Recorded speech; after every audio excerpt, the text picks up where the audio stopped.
సర్వోన్నతుని చాటున నివసించెడి వాడే, సర్వోన్నతుని చాటున నివసించెడి వాడే, సర్వశక్తుని నీడను విశ్రమించును పరమాధన్యత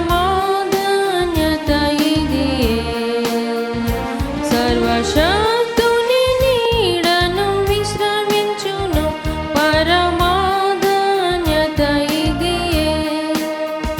తన రెక్కల క్రింద ఆశ్రయము, తన రెక్కలతో కప్పును, తన రెక్కల క్రింద ఆశ్రయము, తన రెక్కలతో కప్పును.